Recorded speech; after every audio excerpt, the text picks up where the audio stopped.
meget jævnaldrende, men at der er en, der skal spille min mor i stykke for eksempel, og der er den største aldersforskel på os er nok en 10-12 år. Jeg kan også være en rappedulle. Fantastisk sammenhold. Det.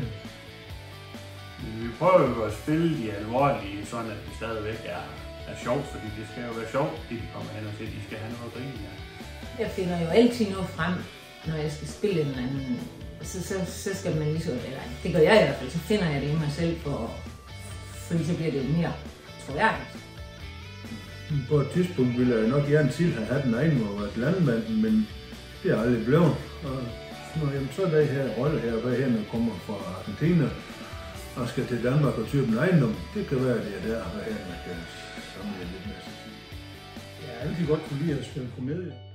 De ser nogen, de kender, og som laver noget sjov, og måske også kunne være, hvis de er meget heldige, går hen og dummer sig lidt og ikke kan huske deres ting og griner lidt af det.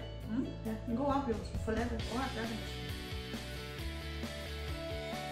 Udfordringen ved at spille dilettant, det er jo altid at huske de mange replikker, man har. Det er også pinligt, hvis man går i stå.